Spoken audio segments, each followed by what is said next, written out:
ಬಾರಿ ಶಾಸಕರಾಗಿ 4 ಬಾರಿ ಸಚಿವರಾಗಿ ಕಾರ್ಯನಿರ್ವಹಿಸಿದ, ಪ್ರತ್ಯೇಕ ಕೃಷಿ ಬಜೆಟ್ ಮಂಡಿಸಿದ ಪ್ರಭಾವಿ ರಾಜಕಾರಣಿ, ಉತ್ತರ ಕರ್ನಾಟಕ ಪ್ರತ್ಯೇಕ ರಾಜ್ಯ ಮಾಡುವ ಕನಸು ಹೊತ್ತ ಮಹಾನ್ ನಾಯಕ, ಉತ್ತರ ಕರ್ನಾಟಕದ ಧೀಮಂತ ನಾಯಕ, ರೈತರ ಕಣ್ಮಣಿ, ಸಹಕಾರ ಪ್ರೇಮಿ, ಬೆಳಗಾವಿ ಜಿಲ್ಲೆಗೆ ವಿಶೇಷ ಸ್ಥಾನಮಾನ ನೀಡಿದ ಪ್ರಯತ್ನಶೀಲ ನಾಯಕ, ಸಕ್ಕರೆ, ಲೋಕೋಪಯೋಗಿ, ಬಂದಿಖಾನೆ, ತೋಟಗಾರಿಕೆ, ಅರಣ್ಯ ಹಾಗೂ ಆಹಾರ ಮತ್ತು ನಾಗರಿಕ ಸರಬರಾಜು ಹಾಗೂ ಗ್ರಾಹಕ ವ್ಯವಹಾರಗಳ ಸಚಿವರಾಗಿ ಕರ್ನಾಟಕ ರಾಜ್ಯದ ಜನತೆಗೆ ತಮ್ಮದೇ ಆದ ಕೊಡುಗೆ ನೀಡಿದ ಮಹಾನ್ ಸರಳ ಸಜ್ಜನಿಕೆಯ ನಾಯಕ, ಲಿಂಗೈಕ್ಯ ಉಮೇಶ್ ವಿಶ್ವನಾಥ್ ಕತ್ತಿ ಅವರು ಇಂದು ನಮ್ಮ ನಗಲಿ 3 ವರ್ಷ ಗತಿಸಿವೆ.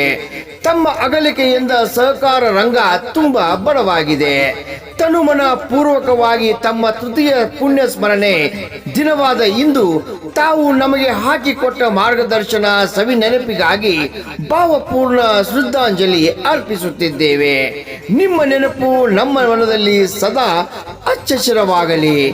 ತಮ್ಮ ಸವಿ ನೆನಪು ತೃತೀಯ ಪುಣ್ಯ ಸ್ಮರಣೆ ಸ್ಮರಿಸುವ ಶ್ರೀ ಬಸಗೌಡ ಮಲ್ಲಪ್ಪ ದೇಸಾಯಿ, ಅಧ್ಯಕ್ಷರು, ಗೌಡವಾಡ್ PKPS.